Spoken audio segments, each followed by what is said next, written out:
Welcome to the Silver Screen Guide podcast, where we discuss films from every genre. So sit back, relax, and enjoy the podcast. Today we are discussing Ghost in the Shell 2, Innocence. This is your co-host Corbin. I'm Allen from Chicago, and today I'm standing. This is the follow-up to the 1995 anime hit Ghost in the Shell. This came out 9 years after the first. It came out September 17th, 2004. And it is written and directed by Mamoru Oshii, who created he created the movie of the first one. And it looks like the same production crew came back. This is also done by Production IG. Also, the music is done by Kenji Kawai. Right. So yeah, basically returners from the last one. But this time, Funimation bought them out. And I think they did the sub and the dub. Because they originally were distributed under Universal. But then Funimation ended up getting the rights to this movie. Oh, wow. I didn't know that. Which is where the Funimation logo came from in the opening. Cool. Yeah. This also has a quite larger budget, I should say, yes, than the first one. This one has a budget of $20 million. And it should be noted that it grossed twice as much this time around. The first time around, it grossed over $500,000 here. And this time it grossed about $1 million domestically, $8.7 million overseas, for a total of $9.7 million. So unfortunately, it did not even make half of its budget. Yeah, that seems to be a common trend so far between these two, is that they're pretty big hits after the theater, right? Many years after, but when they release in theater, they're kind of a wash. Yeah, I also noticed under the kind of Wikipedia section where it gives you just the rundown of information, it said it was distributed by Toho, which are the distributors of all of the original Godzilla movies. Interesting. I guess it kind of makes sense because they're both in Japan, right? But well, and one of the other reasons why these movies, when they come to theaters in the US, are not as big ticket items is because it opened only in 47 theaters. Ooh. Right. Yee. So opening weekend, it opened at number 28 on the box office with $317 million, which is actually close to how much the original grossed. Or I'm sorry, $317,000, not million. Yeah. Yeah. 47 theaters, I guess I can see why it didn't make too much money. Probably there weren't too many theaters that I would think that would want this movie. Right. Because the original didn't do so hot in the box office either. Right. It did gain 7 more theaters, so its widest release was 55 theaters, which, when you're factoring it out, only makes up for 0.0125% of most U.S. theatrical wide releases. If it's a very wide release, it'll be close to 4,000 theaters, somewhere in that 3 to 4, maybe possibly a little below 3. But regardless, it is a just infinitesimally small fraction, or percentage, I should say, of most U.S. theatrical releases. Right. Now, I do know that it did get a Cannes Film Festival release as well. Oh. And I believe, it was one of the 6 ever to be shown in Cannes, which is a pretty big deal, because Cannes is a pretty big deal. But I don't know what the audience really thought about it. But from what I do know that it won a couple of awards from different festivals that are, I think, more based in Japan. Mm. So, I mean, clearly people liked it, right? But it just didn't get more of a modern, or I guess a movie-going audience that other movies do. It does hold a 7.6 on IMDb, which is just 0.4 points lower than the original, actually. Right. Which is still good. Oh, yeah. And that's a high score for it. Yes. Now, it should be noted that this is technically kind of a quasi-sequel. Right. Oshii never intended this to directly follow the first. Yes, it does contain a number of references and there are connections, but this is a standalone story. They reference the first enough so you could watch this one without already seeing the first. Right, yeah, and I actually did go back and watch the first and the second back to back. That's actually not a very good idea because they are both really heavy movies. But yes, there are a number of references in this one that are also in the original, which aren't necessarily needed to know going into this movie, but they do help going into this movie. Well, I'm ready to jump into the plot if you are. Yeah, I'm basically ready to jump in, yeah. Now, just to let you know, we will be getting into spoiler territory, which means we will be telling you all the juicy details of this movie. If you have not seen Ghost in the Shell 2 Innocence and you would like to and you don't want it ruined for you, then go ahead and hit pause right now. Go ahead and rent the movie and come back and hit play and we'll be ready to talk about it. So I'm going to read the opening text and then I will add a little bit more to it. In a future time, when most human thought has been accelerated by artificial intelligence and external memory can be shared on a universal matrix, Bato, an agent of the elite Police Security Section 9, in being so artificially modified as to be essentially a cyborg, is assigned, along with his mostly human partner, Togusa, to investigate a series of gruesome murders.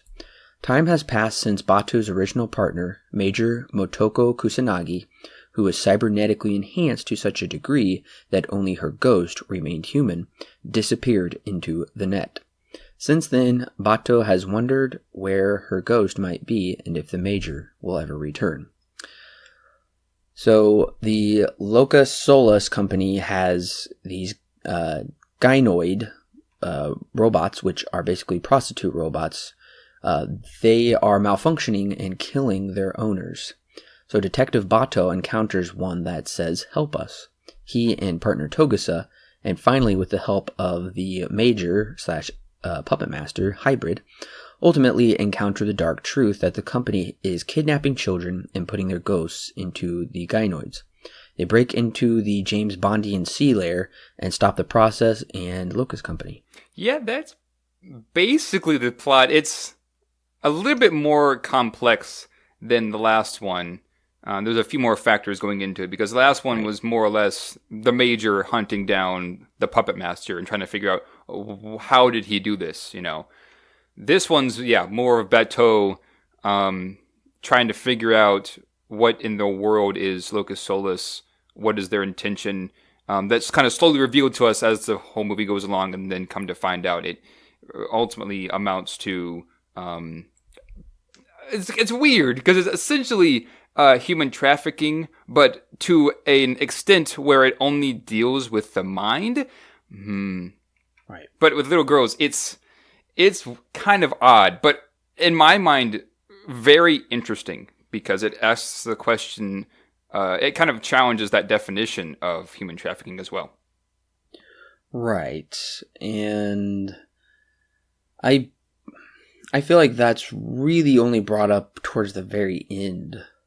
Right. Yeah, it's mentioned every once in a while. The human trafficking elements aren't mentioned until the very end. But, we find out in this scene with, I forget her name, but in the scene when they visit pretty much the autopsy of the cyborg in the beginning. Haraway. They reveal that they are essentially shown to be more of made cyborgs, but in reality, their true intentions are sex bots. Correct.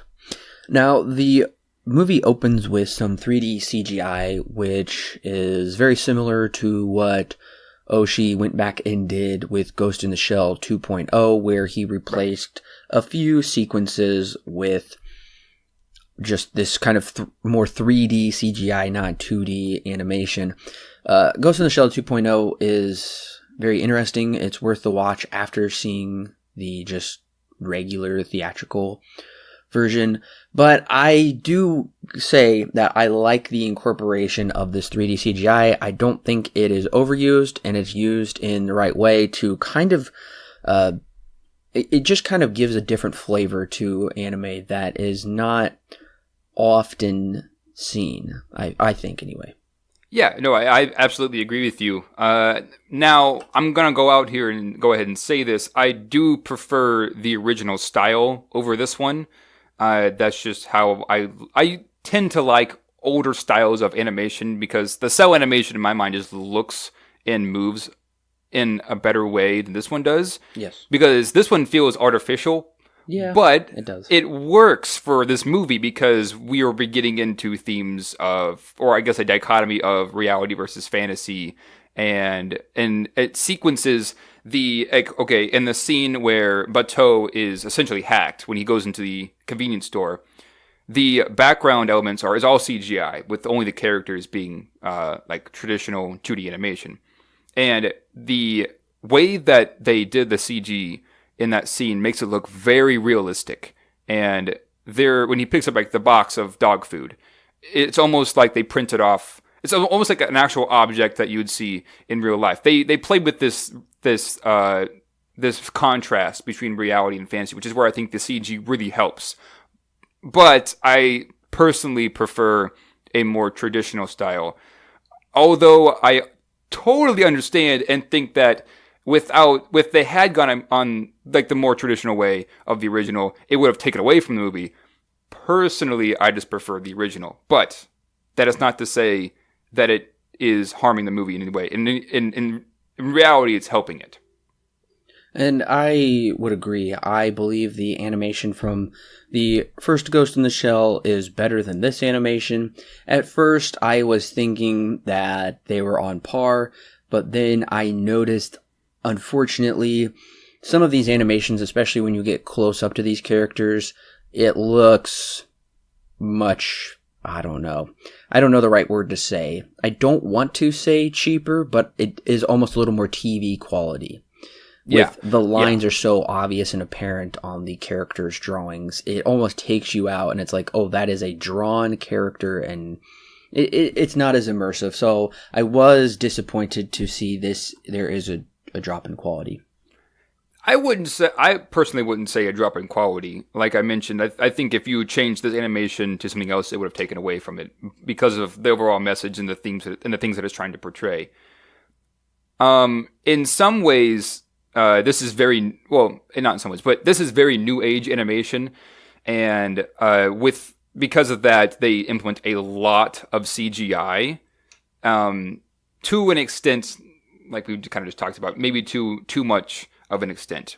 I think that in some instances, like when they go into like that big cathedral when they try to find Kim, it really works there. Or and there are even times where the animation, the 2D animation, is so good that I question if it's a 3D model or if it's a 2D drawing, because they move in such a way where it feels like it could be either one. And I actually kind of find myself enjoying that because of the things that it's exploring, reality versus fantasy and things like that. You know, is this a 3D model or is it just a really well drawn 2D animation? There are times in the movie you can't really tell which is which. The opening of this movie is solid, and I was really immersed and captivated, like I said, by the 3D CGI, but also that this looks very much like Blade Runner. Yes. This is a common thing between at least the two that we've seen so far. This one and the last one. They are pretty heavily influenced by Blade Runner. And I would say this one even more so looks so much similar with just the colors that are used. There's some usages of green and red with lots of neon and very kind of dank streets, and it's a creepy opening, but Bateau is awesome and I'm really jazzed up. But when we get into kind of the credit sequence, it's nowhere near as good as the original credit sequence where we see Major being created in the first movie. Yeah. This entire movie has a lot of yellow to it. Yes. except in the scenes where, like, there are two scenes specifically where the color palette changes to a more blue and more colder style. And that's when Bateau goes into the convenience store when he gets hacked. And then later on when they go and visit Kim and they get lost in that mind maze. The color, it's really the only two times where the color palette clearly changes. And for good reason, because it's going to show that they are basically stuck. They've been hacked, But putting that aside, this opening, yeah, I actually really enjoy this opening, but I still prefer, once again, the original opening.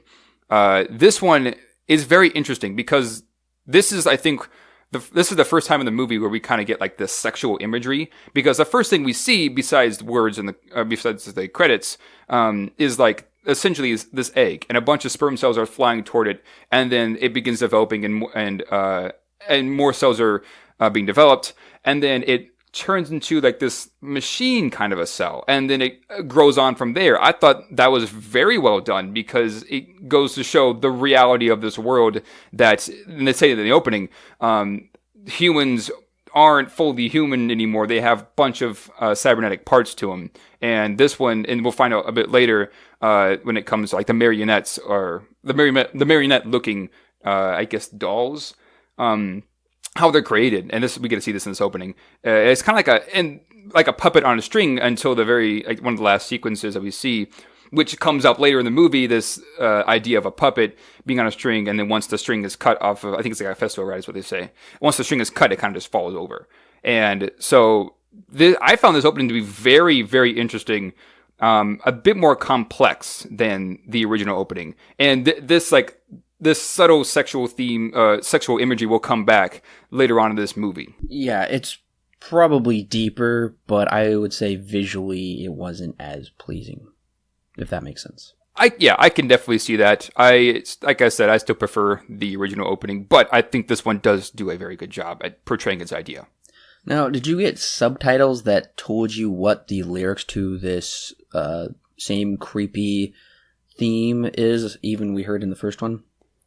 Yes, I did actually get the the lyrics for this opening theme. Yeah, I was really surprised that we finally know what this actually means, and very, very creepy. Says, I won't read them all, but basically the opening is the moon fails to shine down on either day or night, and the nightbird calls out in sadness, and it goes on from there, and it is a very haunting song with these lyrics. Wow. Yeah, this song is very, very interesting. It comes back more than one time, and just like the original, it's the main theme, where the main theme is like developed every time it's brought back. The same thing happens here. Although I think there are more of just kind of two parts to the story than there are three, like the original. But yeah, both times this is brought up, this this song is brought up, it's developed more, and you get more of a musical score to it and everything like that. Yeah, I do enjoy this, but that kind of gets me into one of my other criticisms of this movie. I still prefer the score of the original because they used they heavily used the Bulgarian harmonies in a way that I really, really liked. And this one, they still use it, but it's kind of on the down low than the original, and I prefer the original. But this is not a bad score by any means. This is still a very good score. I personally felt the score just felt recycled to me.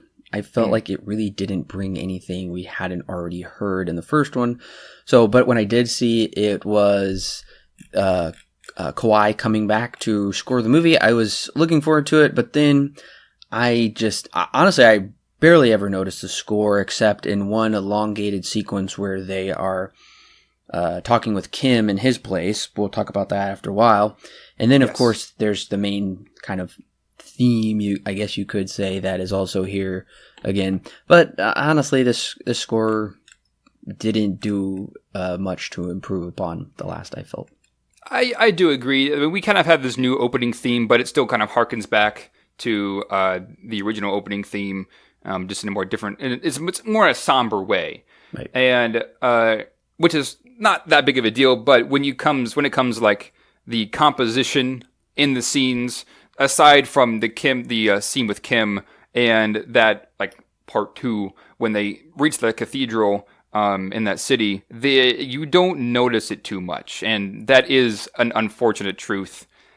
I don't think it's a bad composition, but I do agree we kind of recycle a few things here and there with this like opening song, which isn't really that big of a deal. But the score just doesn't feel like it's as special as the original, which is unfortunate. But I mean, I don't think it's a bad composition. I think it still works. I just wish it was more like the original, where it was very special. And right after this, we kind of jump into the main plot of the movie, which honestly brings me to a criticism. Is this is told to us through quite a bit of exposition. Right. Too much exposition. And I think this movie kind of suffers from that. It's almost as if they think, oh, the audience may not catch on to this, or we need to almost over-explain it. Whereas I feel the first one never did that, but this one has a lot of exposition talking about these 8 gynoid homicides, and they've self-destructed. They're created by the Locust Solus Company. And we're all hearing this from like a radio in the background or something like that.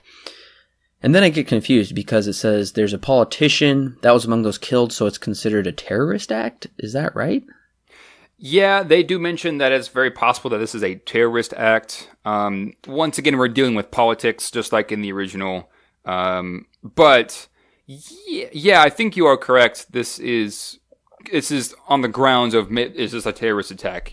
Because they have seen these murders now. This is number 8. And so they are a little bit concerned. Right. And then we also even learn a little bit more about Major, how the government really wants her memories for some reason. I felt like we didn't need to bring this up, but Major will be referenced quite a bit throughout this movie. Well, I think the point of them mentioning the Major is that Bateau... Okay, so I guess I probably should mention this. I watched the Japanese the Japanese dub with English subtitles. And if it's anything like the last one, the subs are not necessarily matched up to the English spoken dialogue. Right. They're matched up more to the translation from the Japanese. So I think I mentioned this in the last podcast. Yeah, I did actually. I would highly recommend watching, if you can, watching the English dub with the Japanese subbed or the Japanese translated subtitles, because you get 2 different sides of the story. They say the exact same thing, but in 2 different ways. So one of the things that I got out of this is that Bateau was essentially mentioning that the Major's memories do belong to the government. And basically everything about her body isn't exactly hers, because the Megatech in the original had made her. So it isn't, strictly speaking, hers. All of her memories and stuff don't necessarily belong completely to her. They also belong to the government. Whereas here, she's now on the net. She's kind of gone out. She's not necessarily in a physical form anymore. And so they can't track her down, and the government can't access her memories anymore like they used to be able to. Which kind of goes back to Bateau, because I know that he's now mostly cyborg and has very few human parts to him anymore. Correct. And then we get to this Dr. Haraway scene, or whatever, this doctor who has found the robot that Bateau shot, and she's trying to rebuild it. She herself is very animatronic with her just action and dialogues. And I gotta say, this is kind of a weird scene, because we spend some time with this fisheye, kind of fisheye mode, focusing on Togusa, and there's this dialogue about maybe children aren't really what they are, and something about dolls and whatnot. And I gotta say, the scene really isn't working for me. Honestly, I feel the exact opposite, because I loved this scene because it brings up so much and asks so many questions. Because one of the first things that is said is that man and machine are maybe not 2 different things anymore, because as Haraway kind of mentions, she asked Togusa, what is the difference between man and machine? And because of this, because of what's been going on and the advancements in the cyborgs, it's becoming harder and harder to tell. And so and she goes on to explain that it sounds like there is a malfunction in the code, or a malfunction in the minds of these gynoids, where essentially what happens is the humans that own them get tired of them when something new comes out, and they throw them out into the street. And that causes them, because their minds are more closely related to a human's mind, they essentially become depressed. And then they try and kill their owners, and then try and, as they say, self-terminate. And then that's what Togusa says, is that, yeah, they self-terminate. But then Haraway comes back and says, well, suicide is definitely more like it as well. And Togusa says, well, wouldn't it be better to use this term of self-terminate? Which is interesting, because these robots, once again, they're blurring the line of being human and not being human. And so we could use a more technical term of self-termination for their sake versus the more human-like term, which is suicide.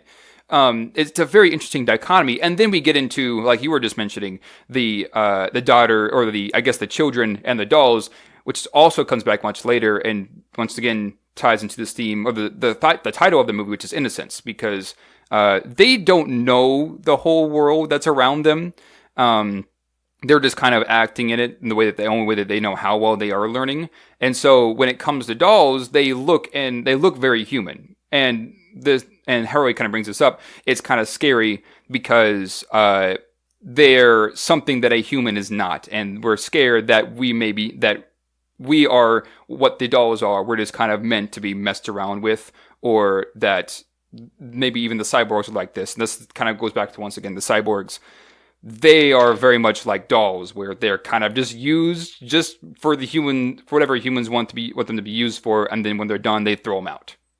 And so, and we find out later that children were put into these gynoids, and that's kind of what caused their humanity to go nuts. And I found this scene to be very riveting, because it asks so many questions about not only what does it mean to be human, but then goes into the more ethical side of those questions, and dives into children. And once again, we have more subtly sexual images coming through, things like that. I really enjoyed this scene.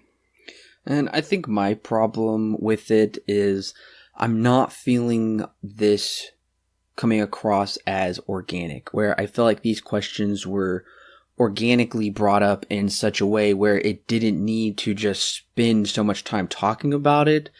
You just more so saw it on screen, and then we could talk about it later. So I think this is kind of one of my central problems with this movie, is we have so much exposition in this movie, throughout the movie, with different characters or scenes, or so many philosophical things that are really just almost brought up, it seems like, just to try and say something profound without really going there. So I do think in retrospect this scene does make more sense, because while watching it, I'm not even understanding really what they're talking about until we go through the entirety of the movie. And now I can see that I've seen it. I'm like, oh, I completely forgot they were talking about dolls and girls, and this was even going to be the biggest factor later on in the movie. So yeah, I completely forgot all of that. And maybe on a second watching, I'll pick up on this stuff more.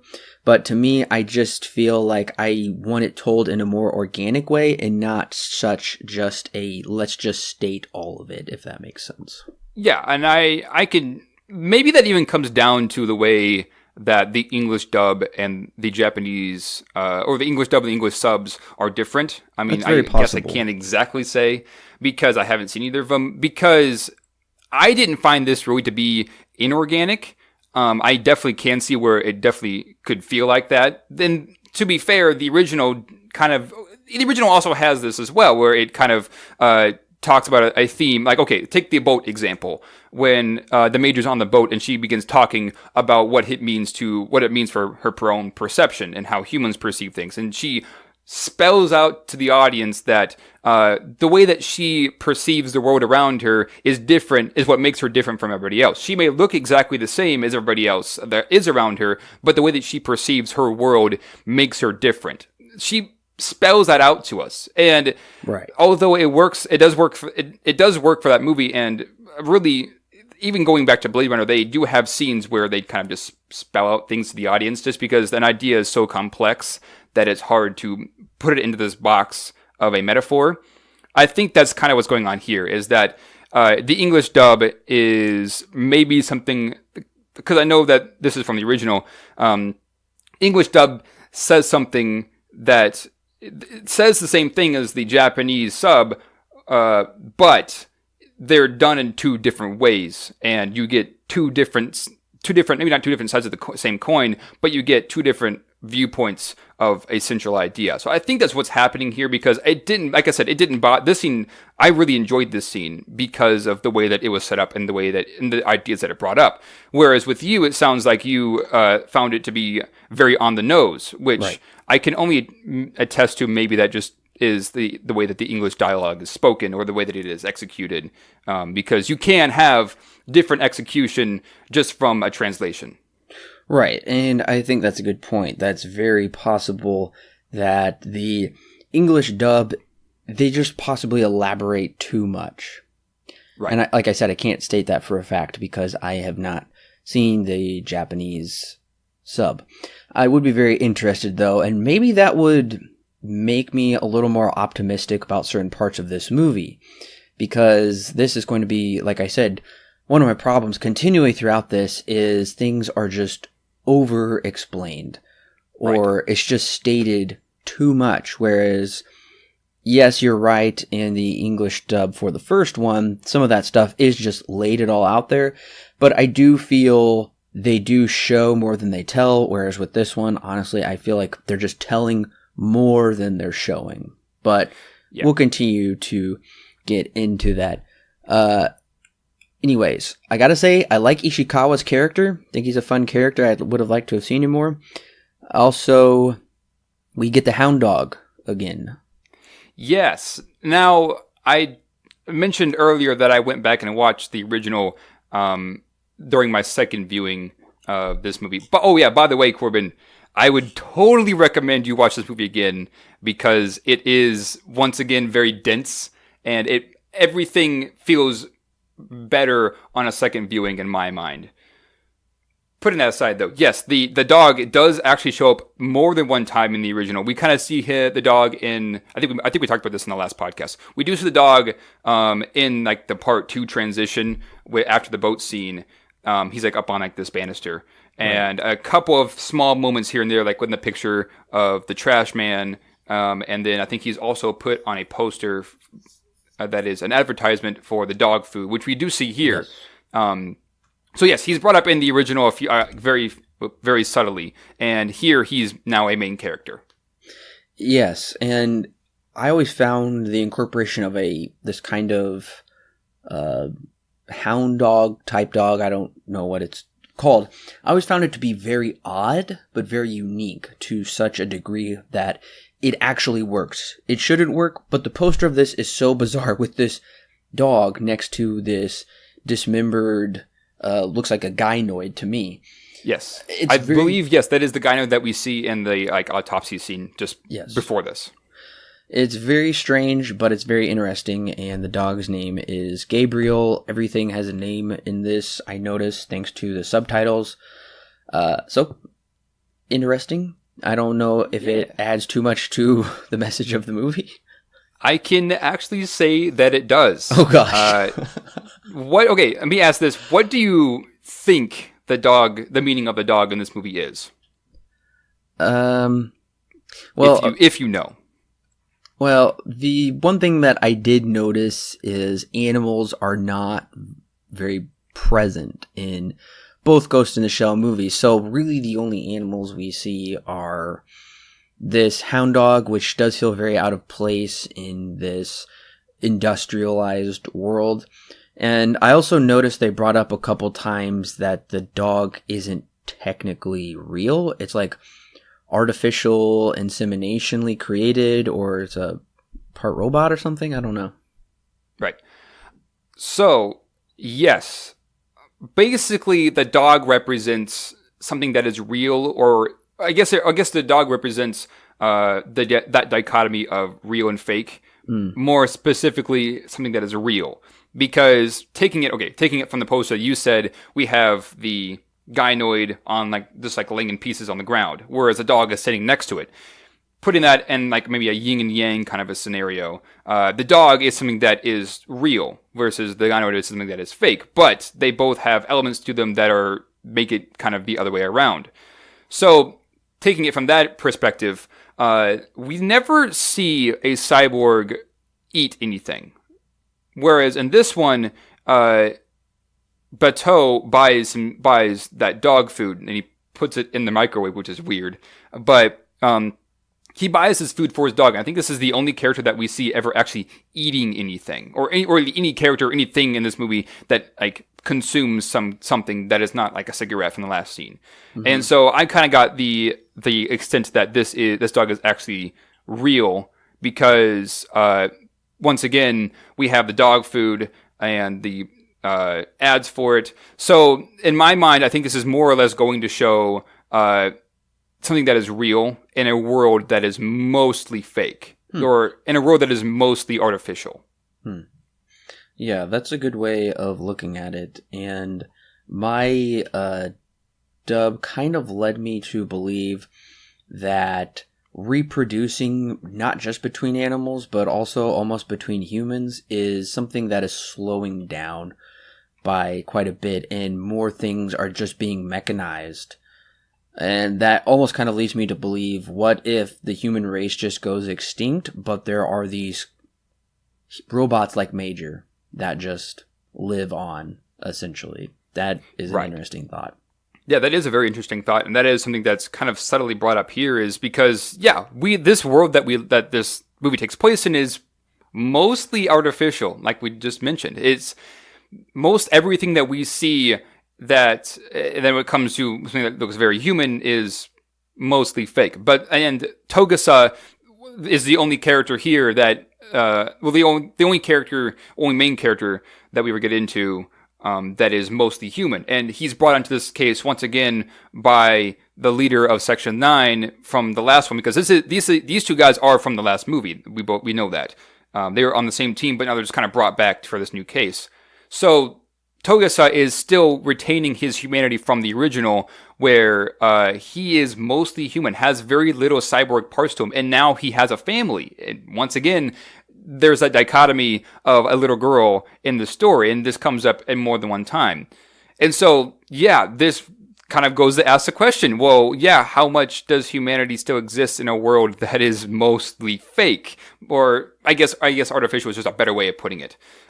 Things that aren't necessarily biologically engraved in us, but now we have things in our bodies to make us better. Because in one point, when Bateau goes and gets hacked in the convenience store, we are told that he essentially shot 3 rounds into his arm, and he had to get a new arm, and that the new arm that he got is pretty much a copy of his DNA from before, but it's now it's just a different arm, and he uses it later on. And so I'm led to believe that that was one of the last pieces of his body that was not cyborg, and now it is. So how do we live in this world? How would we live in a world like this that is mostly artificial? Everything is made better, but is not biologically that way anymore. It's mechanized. Well, we're about half an hour in, and I'm checking out a little bit. Honestly. Really? Yeah. But we do get some gratuitous violence. We get Bateau shooting up the place. We have the Crab Man boss fight, which is pretty fun. Yes. How it ends with him plugging into his head with a joystick. And and then the grocery scene, which is probably one of the best scenes of the movie so far, because I think it's so well done. A lot of interesting parts to it, with hearing he's going into the kill zone. He thinks there's a killer there. It's slow moving, and then he gets shot up. We don't know who's shooting up. He makes a rush towards the guy, this is where I'm like, okay, I'm back. My interest has been piqued again as to who is hacking Bateau and what's going on. I feel like they kind of needed to pick it up here, and now I'm back and interested. Yeah, and I can definitely see why you think that, because let's be honest, this movie is mostly dialogue up until this Yes. point. So it can be kind of draining to get from there to here. And this, once again, I think I mentioned this. I did mention this earlier. We have this dichotomy of real versus fake. When he walks into that convenience store, the color palette changes to a blue, right? And we find out later that he was hacked. But come to find out, the way that the convenience store looks is a lot different than the rest of the movie, because it looks all very, very realistic. And this is where the movie kind of goes completely CG up, except for the characters. He's walking around in this 3D space. And when he picks up those boxes of dog food, and they're obviously 3D models and things like that. And then this whole scene happens. We find out later he has been hacked, and it is a fantasy in his mind that somebody is there that wants to kill him in this convenience store, and that's what causes him to go kind of off the deep end. Luckily, Ishikawa was there to stop him, and I think he figured. Yeah, Ishikawa even warns him earlier that, hey, you should really buy the dry dog food versus the wet one that you can get.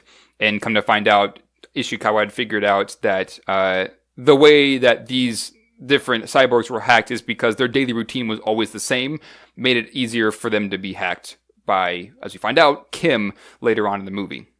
And then they travel up to the north, where it's just kind of this technological wasteland, it seems like, where these multinationals and possibly criminals hide out. And on their helicopter ride there, we get a quote from, this is what they say, Psalm 139 from the Book of David from the Old Testament. They really make sure we want to know what the Book of Psalm is. Yeah, in the Japanese dub, they just say Psalm 139. Oh, okay. So, once again, I think this may be a difference in translations, because yours is just more simplified, whereas mine will be like, oh, this is from Plato's 12th book, chapter 7, verse 5.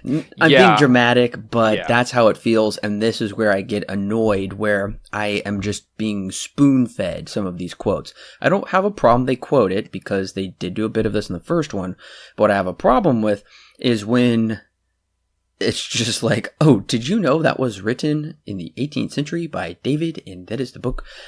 So this occurs repeatedly from here, and I don't know how it is in the Japanese version, but this is one of my problems, where it's like, let's quote every philosopher we can think of. Now, I will agree with you. This movie does do the exact same thing, where it kind of just loves to quote philosophers. Sometimes it doesn't give the name of the name of the philosopher who said that, and Mine sometimes does. it does. I will agree with you that there is a ton of philosopher quotes in this movie, and it gets to a point where it's like, okay, can we just not do that? I do agree that is one of my criticisms as well. It kind of they like to do it a lot, which, like you said, isn't that big of a deal if they do it every once in a while, because it will definitely help with the movie, but they do it really often, and it makes the movie a little bit more complex than what I would have liked. I do enjoy the quotes, and they do work for the movie, but there are a lot of them, and it kind of gets a bit too much, especially here towards the end. We begin to do this more, but sometimes, and I don't know if this works, I don't know if this is the same in your version, but there are times where they kind of just say a quote, but don't give like any context to who said it or where it came from. But there are moments, I think the one that you mentioned there at the very end, there is one where they kind of, I think it's John Milton is what they say. There's a quote from him that they say, or Psalm 130, when they say Psalm 139, he quotes it, and then Beto comes back and says, oh yeah, you quoted Psalm 139 from the Old Testament. There are times where it's kind of obvious that this is where the quote came from, and then there are times where they just don't really give any context as to who said it at all. I would have liked if they used it a bit more sparingly than here, but I mean, at least it works and isn't like just there for no reason. Right. Well, instead of making subtle allusions to it by maybe incorporating more visual elements, and they should have tampered it down as well, but they do drop a lot of quotes, and it's almost trying, Because they're like, oh, wow, the first one was so philosophical. They're like, let's do that, but make it even more. And I feel like they are kind of missing the point by spelling it out too much. And I don't know what your version said, but right after he quoted the verse, Bato says to Togasa, maybe your external brain still has some of your philosophical leanings. Yeah, that's the kind of what the Japanese dub had said, is that, basically the same thing. Maybe your cyborg mind is a bit, well, mine said maybe your cyborg mind is just a bit more on the philosophical side, is what it said, which I just found to be funny because this whole movie's insanely philosophical. Okay, but right after this, I'm kind of disappointed because I love this technological cathedral. It looks amazing. This whole scene looks amazing. And they land the helicopter, but there's this really weird fade to black. And then they cut to this colorful parade that has this main theme, the main score. Right. That cut was so odd to me. Yeah, that didn't bother me too much. I kind of got the sense that, like the original, we're changing from part 1 to part 2, or we're in the middle of the movie. It's more or less, part 2 of the story. That didn't bother. The transition didn't bother me too much, but I can see where it'd be a little bit odd for them to do that. I gotta say, it just felt jarring, though, because I assumed they were I thought they were landing at this cathedral for a reason. They were going to go investigate it, and then we never get anything else to do with it. It's just a parade, and then they're in the streets, and then it goes on from there. It just felt like it didn't feel very like a smooth transition to me. Yeah, I would agree. This scene is kind of odd. Yeah. No, don't get me wrong. The images in this movie, I would just go ahead and say this. There is some crazy good imagery in this movie just by how things look and what their meaning is behind it. And I think that the movie does a really good job at that. But this is one of the scenes where, it looks really good and I really like what I'm seeing, but what does it ultimately mean? And I think what I kind of begin to glean as they're approaching this cathedral is now we're kind of getting into more religious aspects of this idea, because they're approaching a cathedral, and so then you have like the culture around this cathedral, and we get to see how they celebrate their own beliefs and things like that. So we get some really odd imagery that you wouldn't normally see in a movie, and you get the score coming back.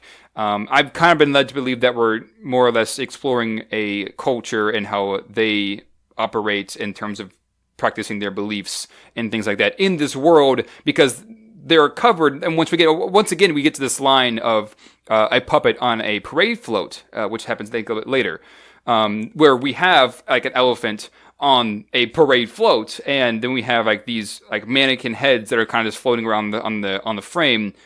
It's a bunch of puppets, and so it ties into, at least aesthetically, it ties into the rest of what the movie is saying. But I do agree it's a little bit odd and a bit of a jarring experience going from what we just saw to seeing this to then onto the Kim scenario.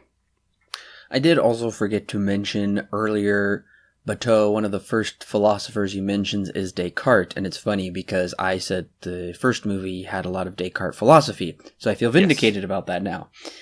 And the other thing is Dr. Haraway mentions the third law of ethics. It cannot violate the third law. And I'm like, wait a minute. Is this iRobot? Because 2 months prior, the film iRobot came out, and which was based off the Isaac Asimov short story. And the third law is the same in iRobot as well. So that was a little weird how somehow they got that.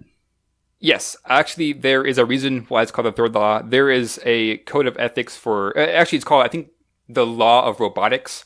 I think there are like 3 or 4 laws to it. Essentially, the law is you can't use robots to harm other human beings. Okay. Yeah, that's where they got this from. They don't pull from either or, but there is a law of ethics for robotics, and that's where they're pulling it from. I had to learn this for one of my classes in college. So that's where this code comes from.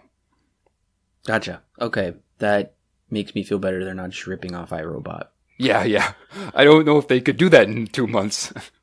So back to now we get this quite elongated Kim sequence where they find the man/machine who hacked into Bato. And I gotta say, this is so haunting, this entire sequence. Like, them walking towards the house, the lighting in this movie is wonderful. And the lighting, like, behind the house and around it, there's this weird statue. They have to walk on this small pathway through this lake to get to the house, and then inside the house. It looks incredible. Visually, this scene is a feast, and very haunting, actually. And it's macabre, and the music is great. So everything about it is essentially perfect. Right. But I was curious.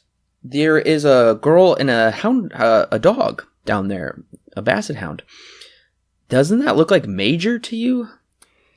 It is the Major, actually, because later on Bateau says that the way that Bateau is able to escape this mind maze is with his guardian angel, which is the Major.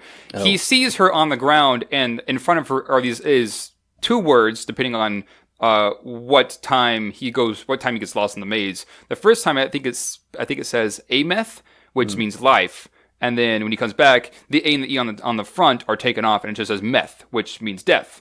And so, with that and the help of the Major, he was able to escape this maze. So that is the Major that he sees. And once again, he mentioned that she is his guardian angel. Ah, okay. Yes. I caught that on my second time around. I was like, oh, that looks a lot like the Major. Why is she here? Yes, that did confuse me because he just kind of brushes by at first. And then I did notice he came back and examined those words. But I get that that is supposed to be the Major. Okay, help me out. So, who is Kim and how did they know to find him? So, you remember earlier before they entered the cathedral so Bateau and Togas are kind of like walking down the alleyway, and then this guy, the bunch of children are running by, and this guy kind of like falls or lands in between them all and has like the white mask. Mm-hmm. Okay, so this guy used to, Bateau knew this guy, and so this guy knows where Kim is, and so Bateau's like, where is this guy? Where is Kim? Because I think they track him down they essentially track him down to this location, but they don't know who it is or where he's at. And so they find out from this guy where Kim is located. They go up to the cathedral to essentially talk with him and figure out what exactly is going on. And then when they arrive, Kim has put them into this mind maze. Luckily, Bateau is able to escape and comes to find out that this Kim man is the guy who trapped them into this maze and has been doing all the hackings as well. Ah, okay.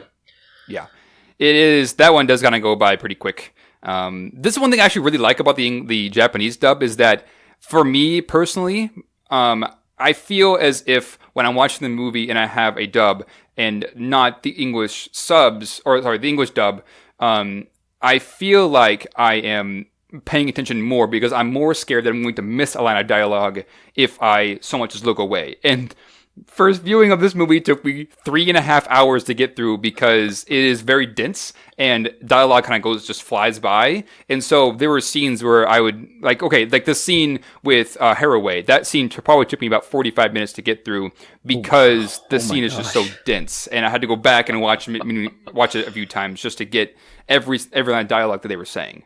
Yeah. Oh, But, I mean, for this movie, it makes it so much easier to understand because, once again, at least for me, I was scared that I was going to miss a line of dialogue. And I felt as if this movie, everything has a meaning to it, and I just don't want to miss anything. And so that made a very interesting experience, one that I feel like kind of allowed the movie to make more sense to me. I don't find a whole lot of meaning during this scene, though. It does go on for quite a long time, and I kind of feel like we get this big inorganic philosophical dump for a bit that I have a lot of trouble tracking with. Okay, so explain to me specifically what's going on. Well, he's talking about how animals are on the same level as dolls or gods, and I'm I'm kind of missing the connection here because dolls are brought up so much, and how this scene is also kind of reminiscent of the scene in the first one with the puppet master, how he's talking about memories and machines and humans. They can't exist separately. One needs the other to create this evolutionary future. I feel like that's what they're saying in this, but I'm not getting animals, dolls, and gods. Right. Okay, so OCE, the director, came out and basically said that the reason for this movie, or the message of this movie, is that anything can exist equally, whether it be animals or anything that has life can essentially coexist, as he mentioned it. They can coexist on an equal level plane. So this idea is very, very Japanese. It's more towards their culture and things like that. So taking it from that perspective, when Kim explains that yes, everything can coexist on this equal plane, that's what he's saying, is that animals or gods or dolls, no matter what it is, if it has life, it can exist on this equal plane. It's a very Japanese kind of idea. And yeah, I will agree, it's a bit odd to see that in this movie and how it connects with the rest of it. But viewing the rest of the movie with also that same mindset, I found to be a bit more clear, because that was the intention. Is dolls, although they are not necessarily real per se, in this movie they are shown to have the minds of humans in them. And so even though the body is not necessarily a biologically real person, their minds exist. So it kind of goes to show that really anything can live on this equal plane when it comes to nature and stuff like that. It's very Japanese. Okay. That does make a lot more sense. And yes, we technically did get a little bit of those concepts in the first movie, kind of towards the end. It's kind of Buddhist in a way where, all this life and matter is coexisting and is all kind of equal on this plane. That is very New Age. Maybe Shinto. I don't know much about the Japanese religion of Shinto. But okay, with that in mind, I can definitely see where they're going with that. Right. Yeah, it is pretty subtle. That's why I would highly recommend watching it a second time, just because this is a very dense movie, and I would even say it's even more dense than the last one, which is quite a feat because the last one was pretty dense. But yeah, I do agree. This was a bit confusing for me on my first time. I didn't exactly know where this was headed until my second time around. I was like, okay, I'm picking up. And then when I read what the director said, it's like, it makes sense now. And I guess I would agree that it is more dense, which is hard to do because the first one is incredibly dense. But I do feel the first one is incredibly rewarding. I'm not getting that same rewarding feeling with this one. I almost feel like it's possibly almost too dense to connect with. Or maybe on my 10th viewing, I can it's all will be revealed. But I'm just feeling that the density is targeted too narrowly. It's not as broad for an audience to connect with, if that makes sense. I can definitely see that, and that was kind of my thoughts when I watched it the first time, is that this is, wow. I mean, to be fair, it took me 3.5 hours to get through, and so even then I was like, this has a lot to it, and that's part of the reason why it took me so long. But yes, a second time around, I do agree with you. It is not as rewarding as the first one, because the first one just has a very they both have very personal feels to it. They're very simplistic movies when you get down to the interactions with the characters. But I like you just said, the first one just has a bit more of a rewarding feel to it, and it does. Although I say that they both gain from rewatching on a second time or third time, or more than just that. The first one feels a bit more clear with what it's trying to say than this one does. And that might have even been the intention of the director, is to make it complex enough where you can get more on multiple viewings than what you did before. And in some ways, I think that really works, because I can definitely attest to that. I got way more on my second viewing than this movie than I did my first. And that's kind of goes to show, then again, there could be a problem with this, is that, okay, but wouldn't you want to get what everything the movie is trying to say on a first viewing, or maybe a good chunk of it on the initial viewing, that would allow you to kind of go back and see it again, versus being like, feeling like you're kind of out there and you're outside of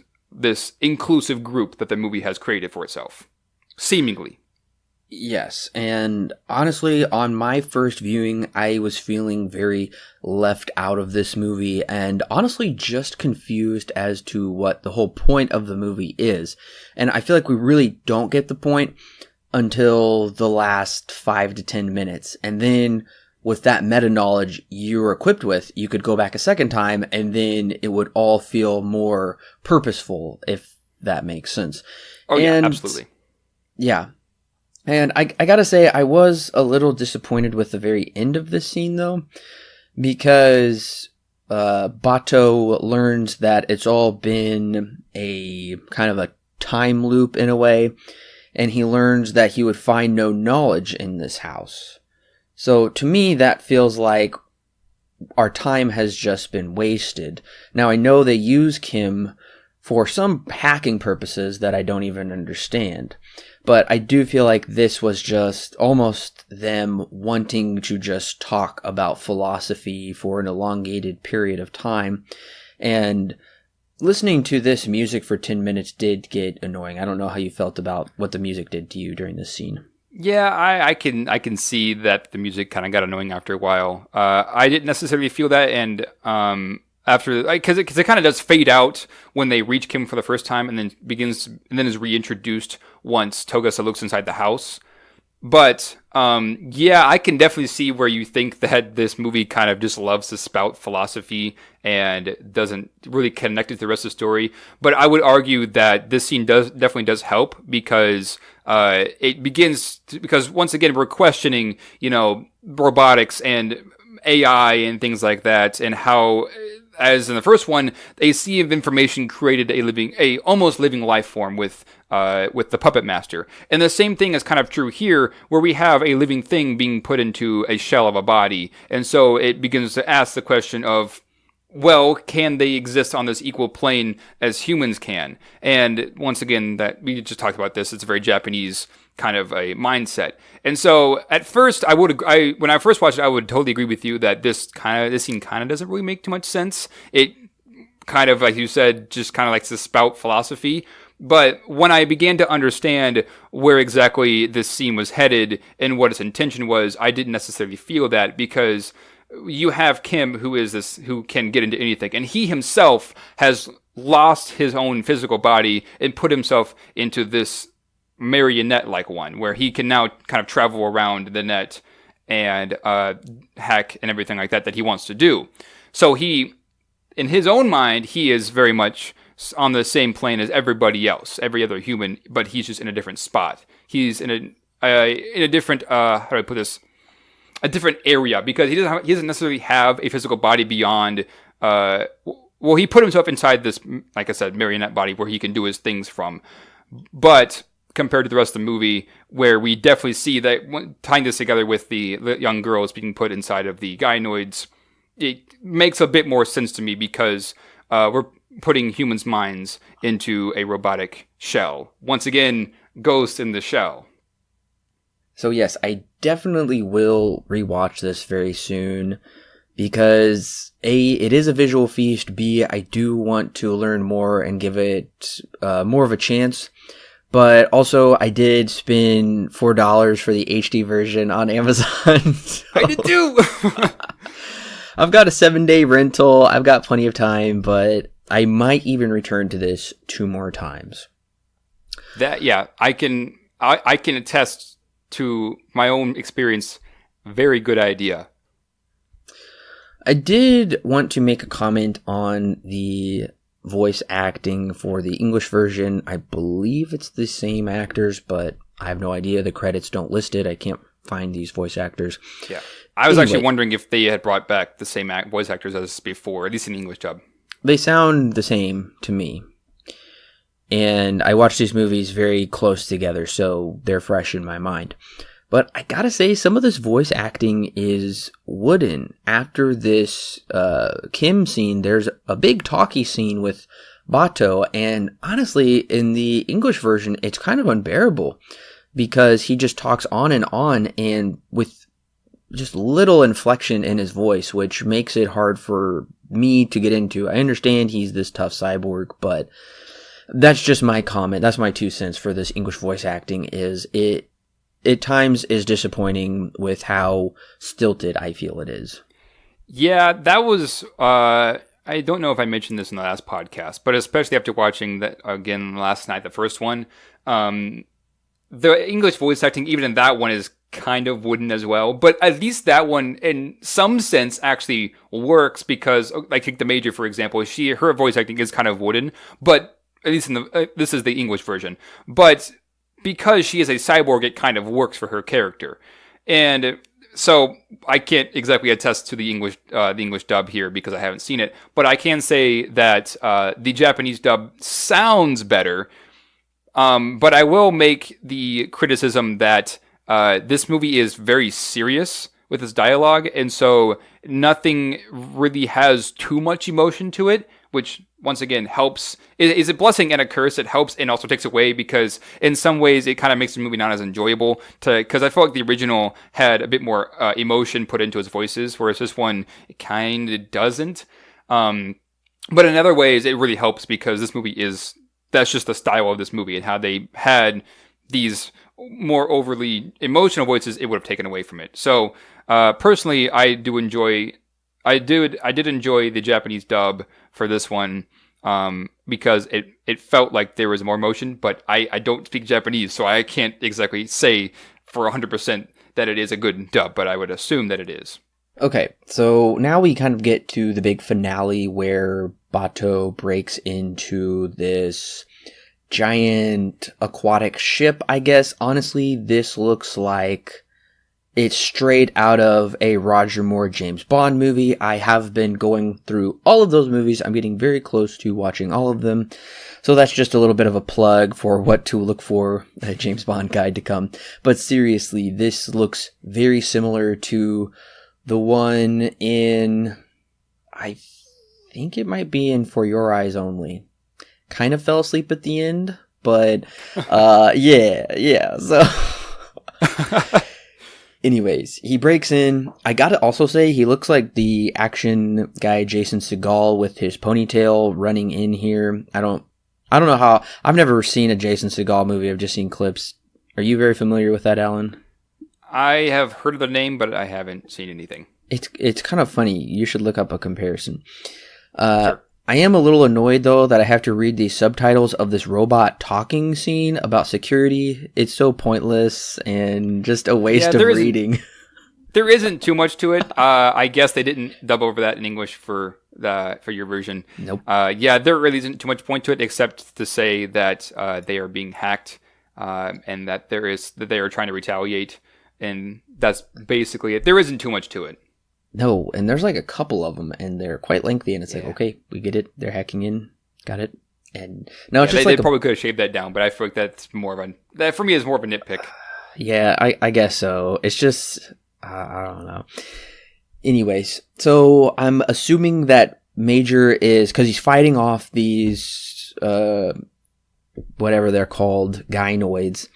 And I'm assuming Major is hacking them. And yep, I'm right. We finally get a kind of an odd Major scene where she is like, well, this is not my full form because I cannot take upon this form because of the power issues or spec issues of this.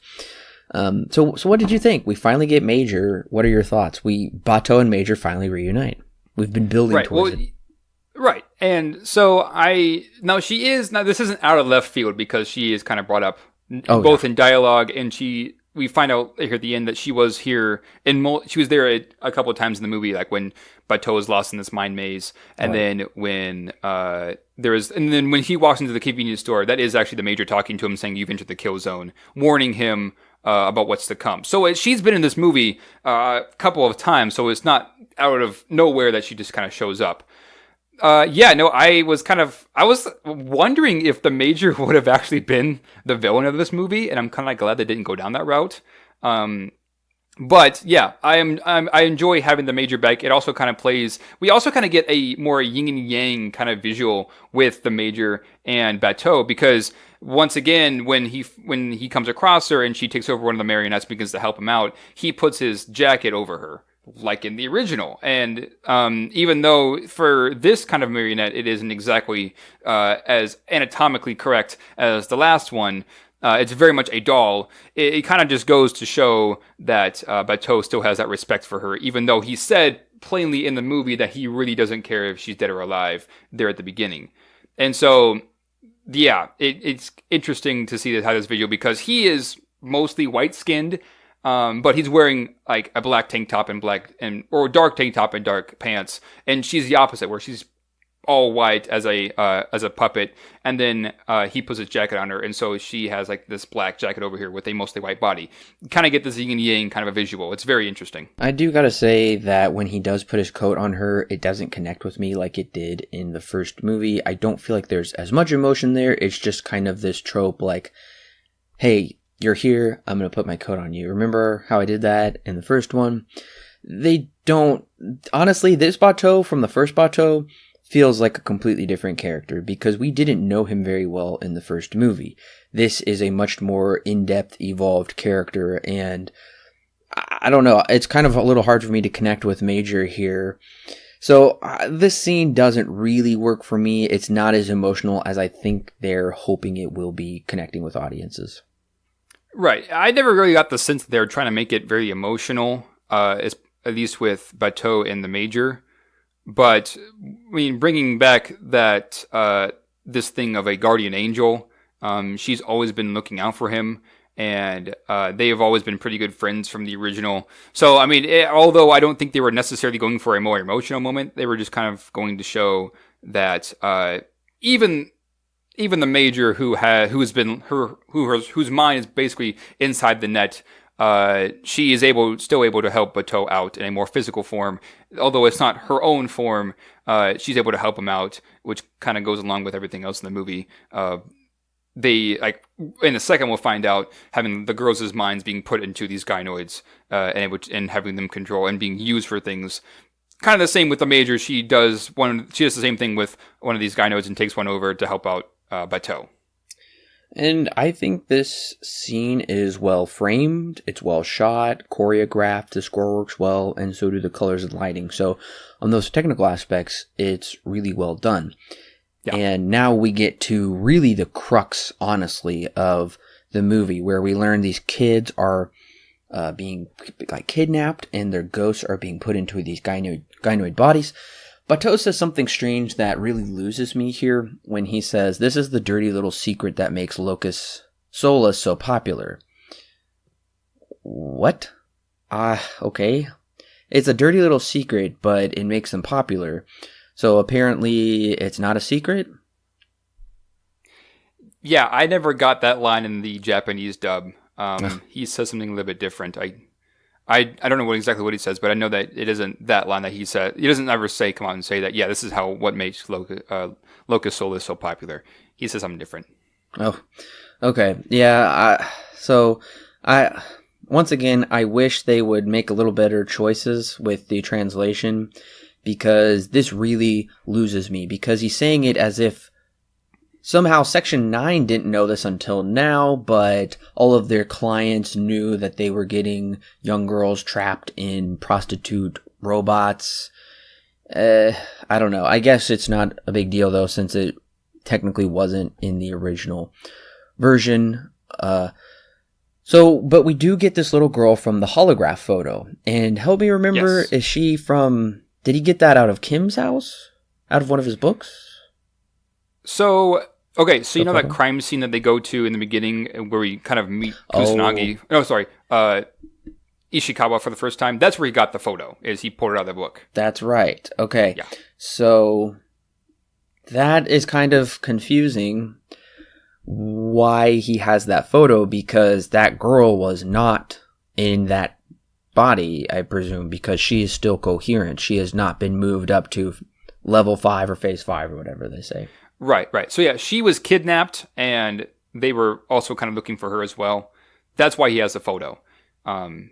But yes, she is essentially, what happens is they capture these girls and then they put them inside of these ghost dubbing machines, and so they can populate the minds of these dolls, as essentially.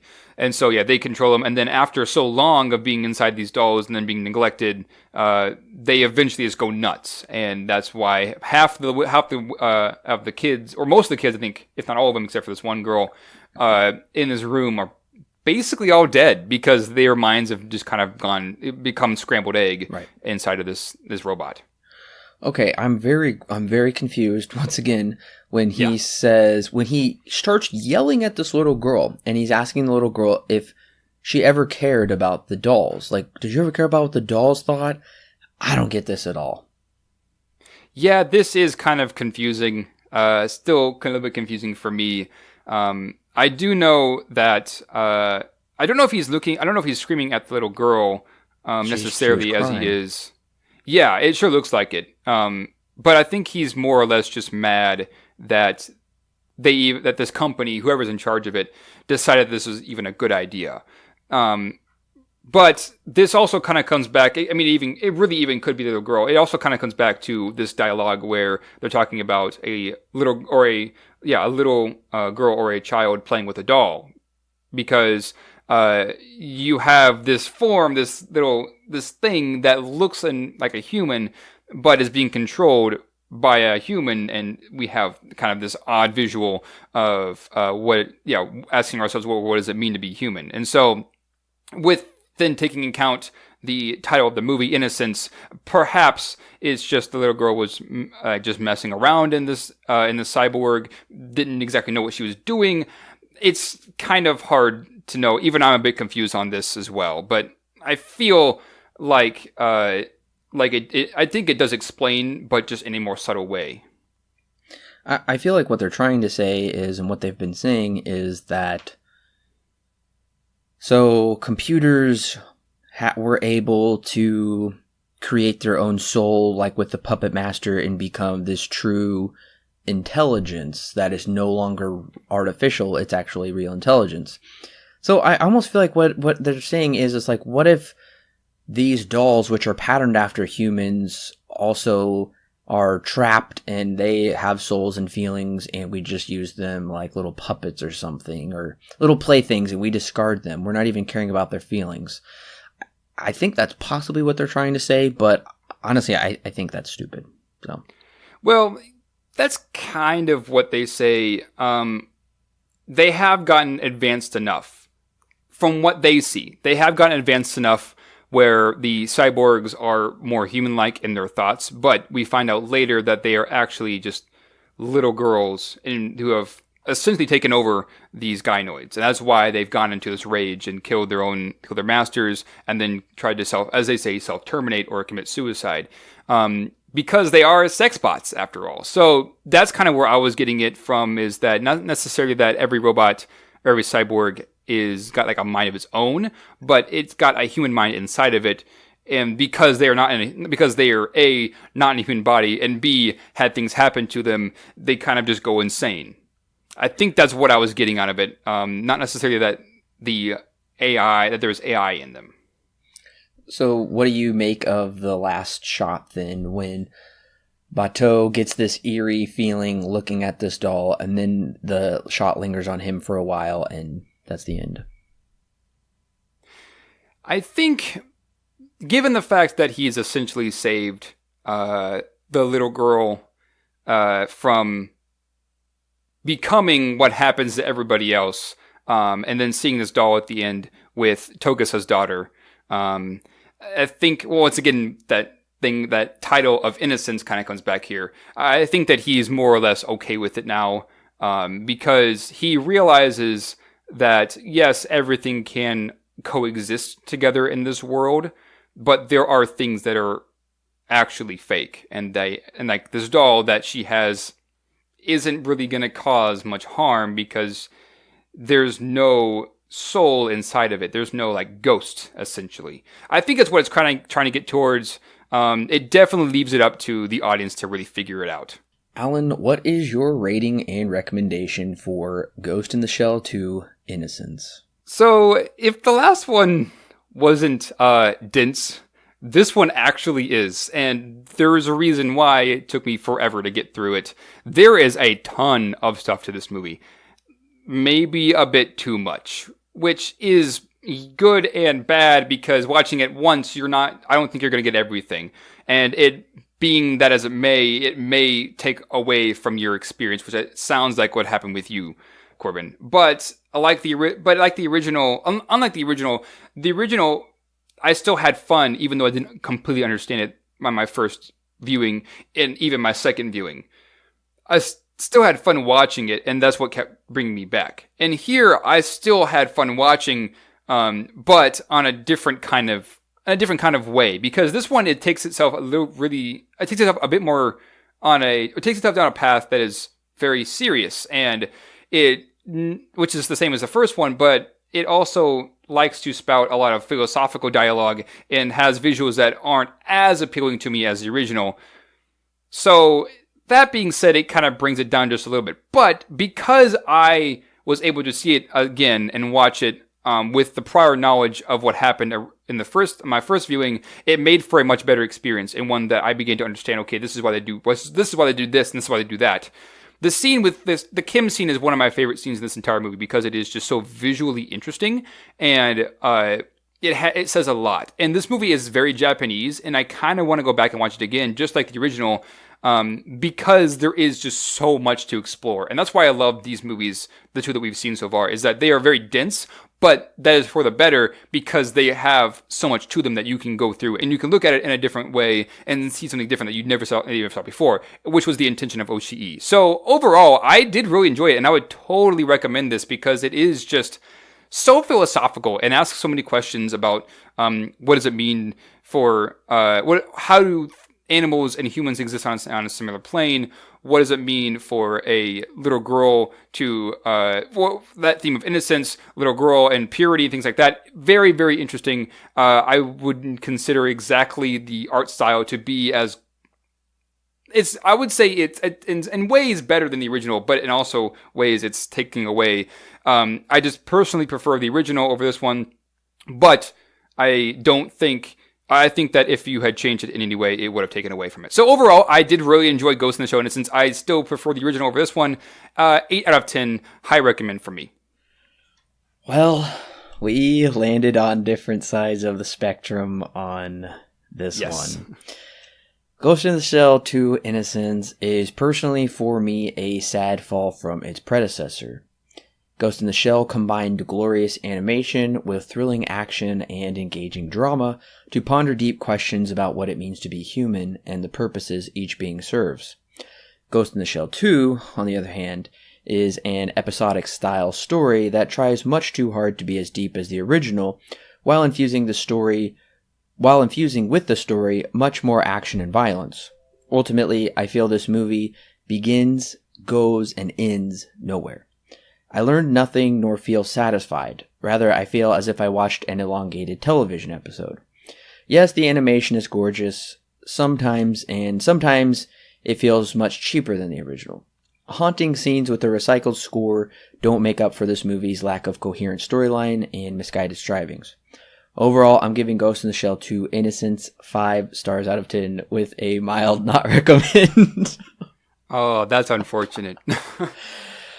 Like I said, I would highly suggest that you go back and watch it again because it is just that dense and it's kind of hard to get everything on a first viewing, both for good and for bad, unfortunately. And I think I definitely will go back and watch it again, but I think the philosophical elements of this movie, as we've talked about, just ultimately don't work because I am put off by how many quotes they use, because I feel like instead of them trying to come up with ideas, they're just spouting off quotes of different philosophers, and that doesn't work for me. And I do feel like this is honestly a storyline I would see with Ghost in the Shell standalone complex. I was expecting a little more out of the movie. That's why I feel like this was just a very long episode of that. And also, I do find the concept interesting of animals being innocent. I think the whole thing with dolls can become almost a little silly if we go too far down that road. I understand it more symbolically and less as if they have a soul or spirit or whatever. But yes, it is interesting because I can reconcile this innocence with Christianity, because animals are these sinless creatures that, in a way, yes, are more innocent than we are. So that's something very interesting. I think it was like Saint Francis would go out and preach to the animals if he had no one to preach to. That's very interesting to think about. Also, in Dostoevsky's The Brothers Karamazov, there's a flashback kind of talking about how innocent the animals are as well. But I don't feel like, yes, this movie is dense, but not in the right way. I feel like the first one is more dense in a better way because it's asking really intriguing questions, whereas this one just goes kind of off the rails with certain things that are almost too far. Maybe I could be mistaken on those, because when I do go back and rewatch it with this meta knowledge, because ultimately this movie doesn't give you it doesn't give you kind of almost what you need until the very end. You're kind of missing the key to the puzzle, I would say. So once you have that key, then you can start to unlock everything else, I assume. But I just, coming from the first Ghost in the Shell to this one, I just didn't care for the story as much. Yeah, I can understand why you think some of those things, and that's why I'm suggesting seeing it again, because it does clear up a lot of questions that you would have on a first viewing. Now, the reason why Oshii didn't go for a bigger movie per se is because he wanted to ask more personal questions, which is what we kind of just talked about. And being very Japanese in nature, it asks these questions of coexisting with animals and humans, things like that. So this is a very personal story, and as director Oshii says, more of an autobiography of his internal thoughts, because he stated that this is a movie that he kind of wanted to make, but go on a more personal exploration as to what different things mean. Like, what does it mean for this Japanese culture to kind of bring in coexisting with animals and humans, things like that, with this innocence theme and having children and things like that. And I definitely see that because we do see a lot of pairs in this movie, either 2s or 3s, and every time a character is off on its own, it almost never ends very well. There are 2 times when Bateau, I think the only 2 times actually in the whole movie, that a character is ever off by himself, well, actually 3 times, is with Bateau. Once with, at the very beginning when he's in the convenience store, he's off by himself. Again, when he's in the mind maze for a second. And then at the very end, when the Major comes in and steps in and helps him out there at the very end. He's never, ever than that, him and Togasa are basically almost always together, or he's with somebody else. This is very much Bateau's story, and then it is Togasa's story. But going back to what I was originally saying, this is a more personal story for the director, and I can personally see that just in the way that he made this movie and the way that he constructed it, and with the dialogue and things like that. I can see that, which, once again, and I think I mentioned this before, if I can see that a movie is a passion from the director, it gets high points for me, especially when I can tell that they put a lot of work into it, and I can see that here. Well, listeners, that wraps up our discussion for Ghost in the Shell 2 Innocence.